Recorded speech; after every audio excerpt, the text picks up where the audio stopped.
Olá para você que acompanha o Jornal O Vale. Hoje nós estamos aqui com o secretário estadual de Logística e Transportes, João Otaviano Machado Neto. Secretário, muito obrigado pela sua disponibilidade em estar aqui, em visitar a redação do Jornal O Vale. Agradeço a vocês e cumprimento o Jornal O Vale aí por esse trabalho bacana de divulgação das ações do governo do estado. Bom, para a gente dar início à nossa sequência de perguntas, secretário, nós gostaríamos de saber qual que é o papel da RM Vale, região por onde é escoado metade do PIB brasileiro, na nova matriz logística do estado. Olha, essa região metropolitana do Vale do Paraíba ela é fundamental para o estado. Se você conectar aqui todas as cargas que passam por aqui, todas as conexões rodoviárias que você tem, você vai ver que ela é importante numa conexão de São Paulo com o Brasil. Você tem aqui a Via Dutra, que você consegue acessar todo o norte e nordeste, e é um grande elo de ligação. Então, além do conjunto de indústrias que estão localizadas nessa região, e ligações para o interior aqui. Então, a região metropolitana do Vale do Paraíba ela é fundamental, ela faz conexão com toda essa estrutura de logística no estado de São Paulo, como eu disse, com o volume de indústrias que você tem aqui, e ela tem aqui rodovias importantíssimas, ligando inclusive com o Porto de São Sebastião, que é um porto de vital importância, e principalmente para o embarque de carga viva. Entendi. E a previsão de mudanças no sistema tarifário, isso impactaria rodovias aqui da região? Não, na verdade nós estamos trabalhando com outras ideias no formato de tarifação rodoviária. O governador João Dória determinou que houvessem aí outras alternativas. Então, por exemplo, numa outra região do estado, lá entre Piracicaba e Panorama, paralelo ao rio Tietê, você tem uma concessão rodoviária da maior importância, conhecida aí como PIPA, Piracicaba-Panorama, em que você já tem a figura do usuário frequente, aquelas pessoas que passam com uma determinada frequência nos pedágios da região, elas conseguem identificar isso, e aí você terá uma tarifa reduzida, que pode chegar a uma redução até de 80% do valor da tarifa do pedágio. Nós estamos trabalhando também com o conceito de trechos, né? Então você vai pagar pelo trecho. Então quando você tem um deslocamento dentro de um tramo rodoviário, você vai pagar exatamente por aquele trecho. E também estamos discutindo a possibilidade de, em rodovias que constituam um corredor logístico, você fazer uma redução de tarifa, tarifa móvel, né? Então, se você pegar lá algumas rodovias que têm grande carga de caminhões, você pode ofertar um horário, principalmente à noite, onde você diminui a tarifa e esse horário vai ser utilizado pelo transporte de carga, dentro de um conceito de corredor logístico. Essas novas alternativas para o sistema tarifário, elas estão sendo pensadas para serem concretizadas quando? Já nas novas concessões, na renovação das concessões, de maneira que você tenha um grande impacto positivo nessa logística do estado de São Paulo. E secretário, mudando um pouquinho de assunto, falando algo que interessa bastante aqui a região, em relação às obras da Tamoios. Qual que é o estágio atual da obra de duplicação e previsão de término do projeto? Temos duas Tamoios. Tem o contorno da Tamoios e a rodovia Tamoios, a duplicação da serra. Então você se refere à duplicação. Primeiro a duplicação, depois a gente fala dos contornos. A duplicação, ela teve lá um problema chamado risco geológico previsto em contrato e, portanto, o cronograma vai para 2021. Mas está dentro do esperado, está dentro do que estava planejado, era algo que poderia acontecer. O importante é dizer que a obra está indo muito bem, é uma obra, inclusive, extremamente diferenciada, uma obra que tem lá soluções de engenharia inovadoras, aqueles teleféricos com as cargas se deslocando, chegando nos platôs construídos. Ela é uma rodovia que vem elevada na sua grande, na maioria dos trechos, túneis com uma capacidade bastante grande. Então, é uma obra muito importante que está dentro do cronograma para 2021. E ela é uma obra fundamental aqui para a região. Ela vai oferecer um novo acesso ao litoral norte, uma mudança em termos de tempo de viagem, qualidade de viagem, também para a carga, que é esta carga que chega no litoral norte e vai ter como destino o Porto de São Sebastião, vai se valer cada vez mais das boas capacidades da rodovia Tamoios. E agora ela é prevista para qual mês de 2021? Não, nós estamos ainda com o horizonte 2021. A ideia é que ela seja ao longo de 2021, por conta, inclusive, desses ajustes de cronograma. No primeiro semestre ainda, provavelmente? A expectativa é que pudesse ser até o primeiro semestre, mas pode ter algum ajuste, mas é 2021 a data de entrega da Tamoios. E em relação às obras de contornos?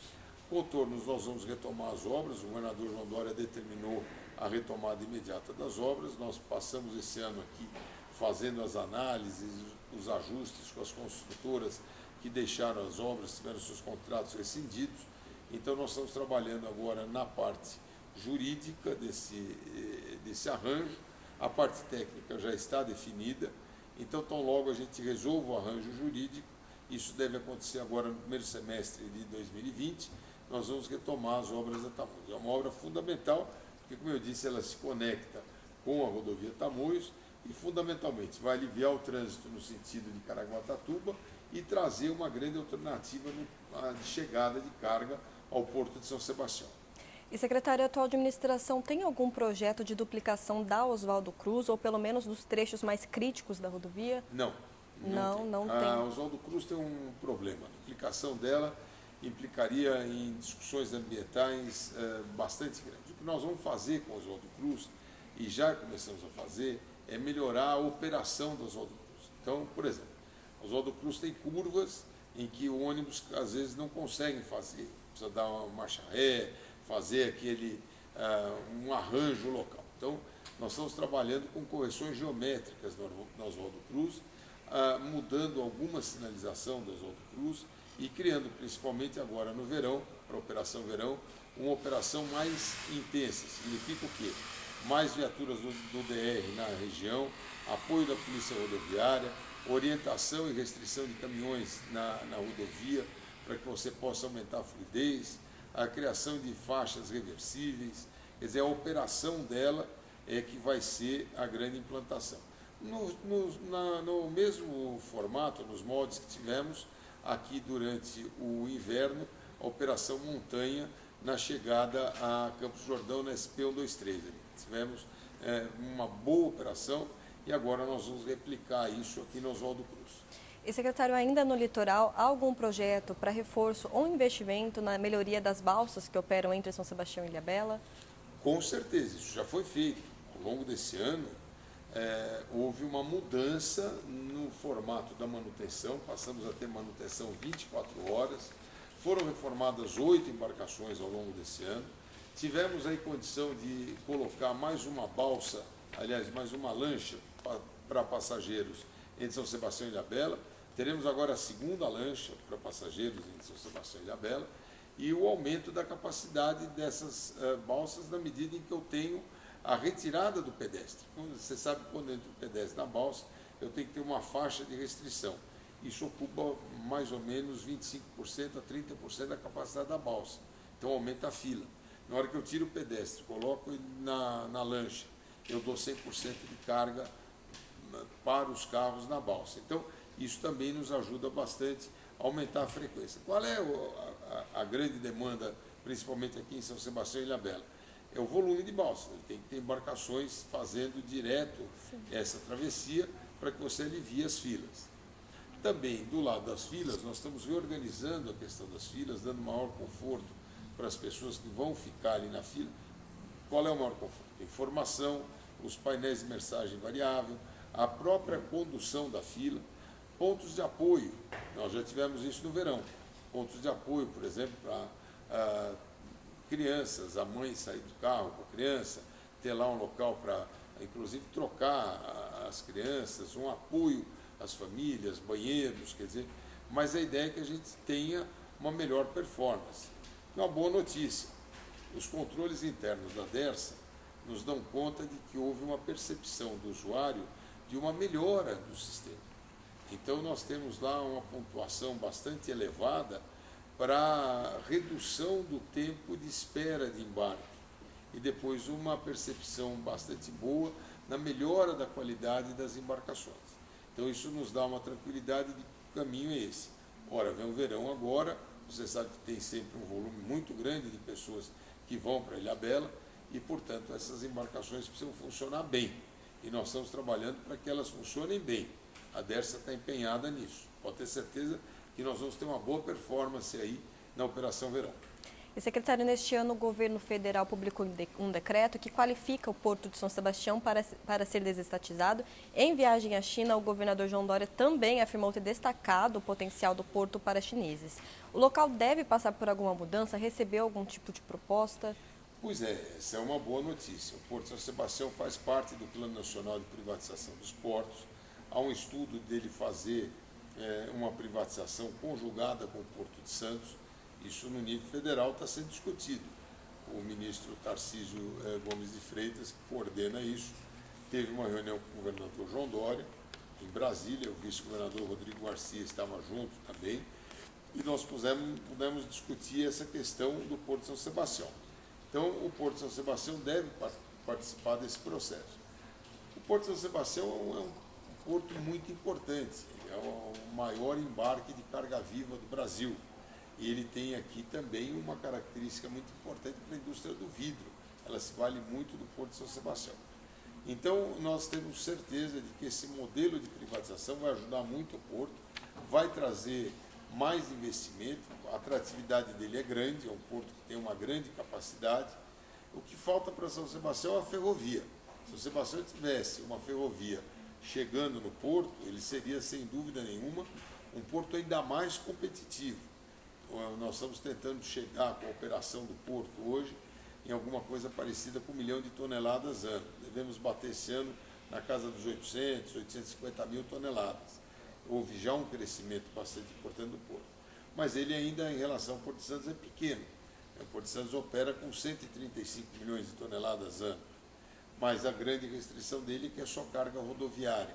Isso faz com que o porto tenha uma limitação. E essa limitação se pretende resolver num formato de concessão do porto ou privatização do porto, junto com a operação do Porto de Santos. O senhor acredita que já há uma previsão para isso ocorrer? Olha, é uma agenda do governo federal. Sim. Dizer, então ele está dentro de uma modelagem a ser feita pelo governo federal. A nós compete a manutenção da operação do porto e discussões técnicas com esse grupo lá em Brasília. Tá certo, secretário, mudando um pouquinho de assunto, em 2019 o número de mortes no trânsito chegou a superar o de homicídios e latrocínios, mesmo a região sendo recordista no número de homicídios. O senhor acredita que a região deve conseguir atingir a meta de reduzir em 50% o número de mortes no trânsito? Quais que são os esforços para garantir a segurança aos motoristas que trafegam nas rodovias estaduais? Fundamental o programa Respeito à Vida. O governo do Estado de São Paulo tem esse programa. Esse programa tem várias dimensões, desde a educação, ações da polícia rodoviária, ações da polícia militar, do policiamento local, as ações do DR, ações das rodovias concedidas. Tudo isso faz parte desse grande programa. Você dá orientação, você dá melhores condições à via, garante a sinalização, garante tudo. O que precisa? Atitude do condutor. Então, a grande mudança, a grande arma que você tem para reduzir acidentes nas rodovias ou mesmo nas cidades é a atitude do condutor. A infração cometida é uma decisão pessoal do condutor. Ele toma a decisão de fazer a infração. Ele faz a conversão proibida, ele estaciona no local proibido. É isto que precisa mudar. Então, a pessoa não tem que ter consciência de que ela não pode usar o celular ao volante, que ela não pode beber e dirigir e que ela precisa seguir as regras de trânsito. Então, o que o Estado tem que fazer? Dar todas as condições para que as regras de trânsito estejam presentes, desde a sinalização horizontal, vertical, as condições da via, iluminação, todo o traçado geométrico da via e essa parte da educação. Desde cedo atuar na educação nas escolas para que as crianças tenham consciência disso. Nós fizemos recentemente uma operação com o DR, com óculos que simulam embriaguez. E é um teste muito interessante, né?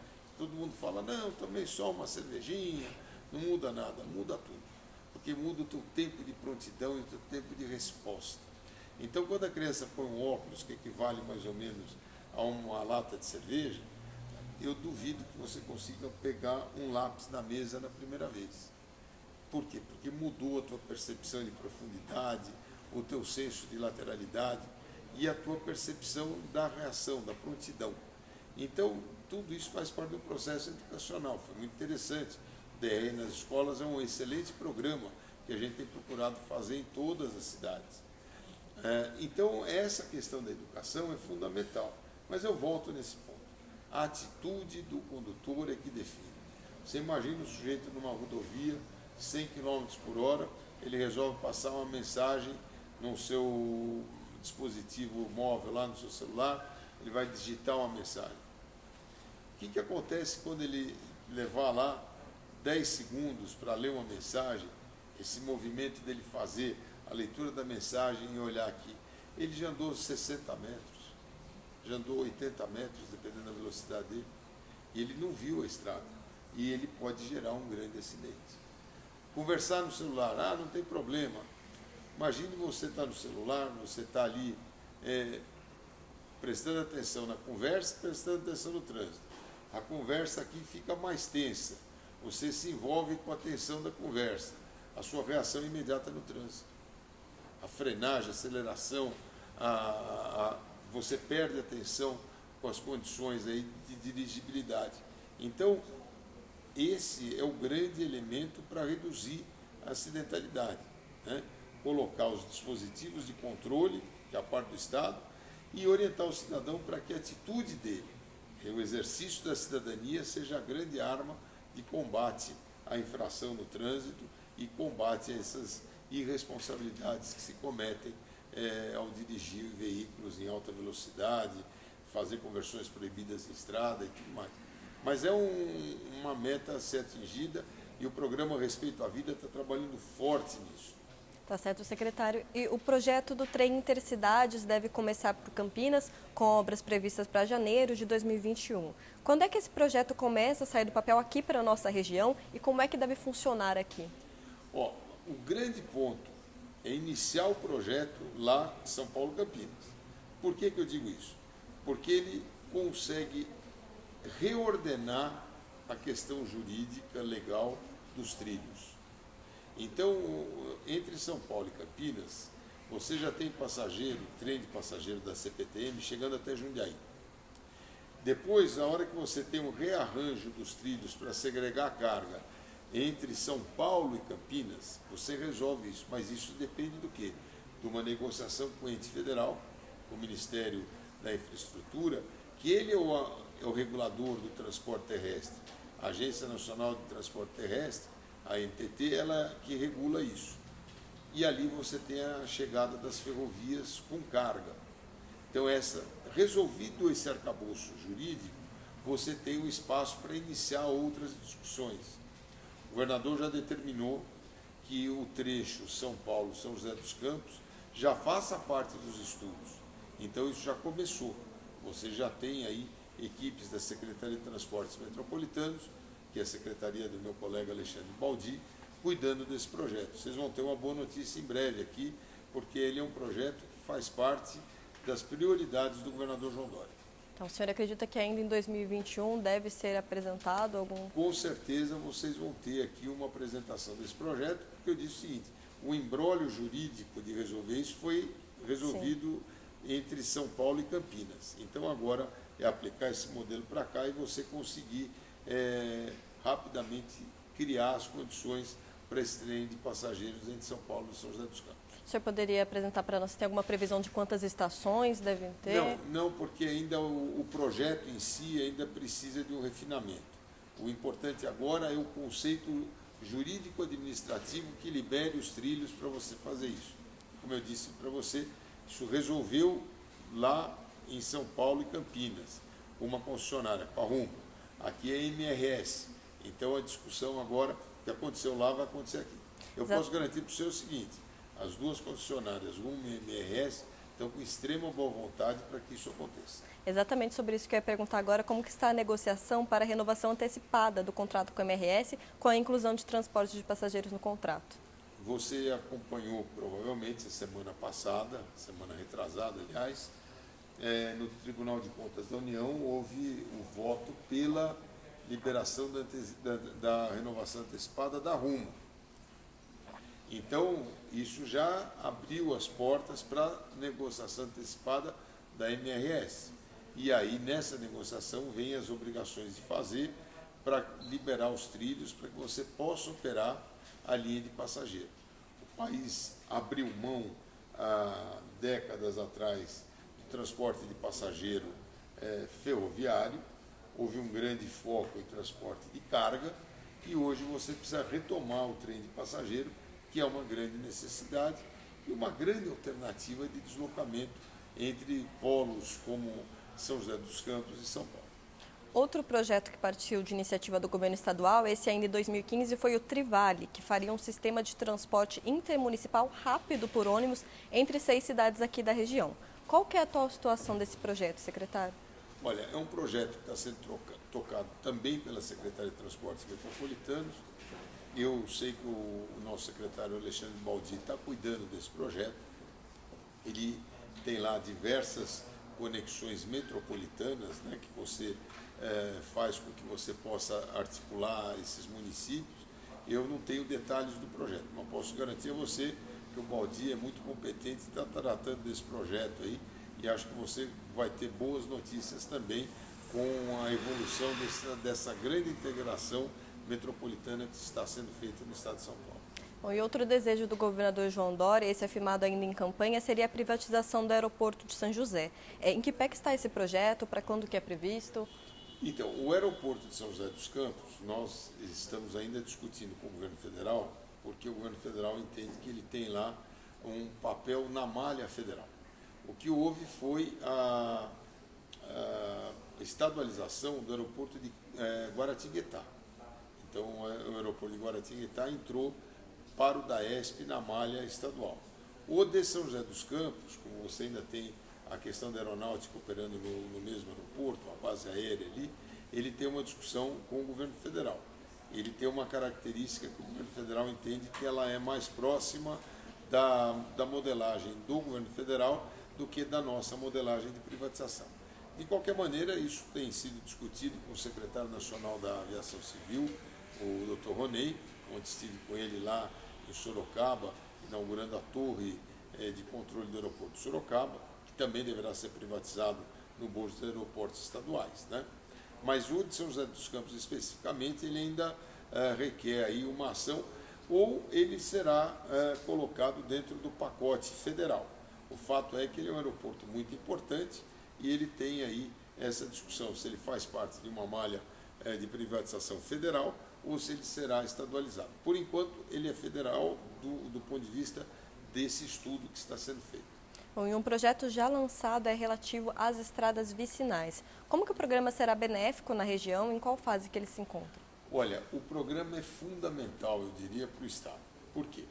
Porque ele vai conectar as zonas produtivas às rodovias, as zonas produtivas às cidades, vai conectar as cidades entre si e, em algumas situações, ele vai cuidar daquela vicinal que atravessa um determinado município. Portanto, você tem aí uma grande capacidade de atuar na matriz logística do Estado, deslocando com mais rapidez as cargas pelo Estado de São Paulo. O que é importante dizer? É um programa que foi feito junto com os municípios, o DR discutiu com cada município a prioridade. Agora nós estamos trabalhando na questão financeira do orçamento desse programa. É um programa muito grande, foram mapeadas 12.000 rodovias vicinais no Estado. Então, o vice-governador Rodrigo Garcia, ele conseguiu, junto ao Banco Sul-Americano de Desenvolvimento, uma linha de crédito de 500 milhões de dólares. Essa linha precisa ser aprovada em Brasília, num órgão chamado Comitê de Financiamento Externo, o FIEX. Ele olha o Brasil inteiro e dá uma liberação de endividamento que depois é repassada para o Estado. Nós estamos com esse projeto em Brasília, estamos aguardando a aprovação do COFIEX, dessa linha que o Banco Sul-Americano de Desenvolvimento nos ofereceu. Feita essa aprovação, nós voltamos aos municípios para validar esse pacote. Validado esse pacote, e se iniciam os convênios, os projetos e a obra. Então, a nossa expectativa é que ao longo de 2020 a gente consiga cumprir todo esse rito administrativo e aonde a gente conseguir uma celeridade maior, já haverá o início de obra. Mas hoje nós estamos aguardando a aprovação desse financiamento junto ao governo federal. Isso deve acontecer no início do ano que vem. Chegamos então ao término das nossas questões. Secretário, eu gostaria de te agradecer de novo pela disponibilidade e dizer que as portas de Ovares estão sempre abertas para o senhor. Eu agradeço a vocês, mais uma vez cumprimento vocês pelo trabalho e a Secretaria faz questão de participar sempre dessas discussões muito saudáveis para que as pessoas se informem dos bons projetos do Governo do Estado de São Paulo. Agradeço também a você que nos assistiu. A gente se encontra em breve. Até mais.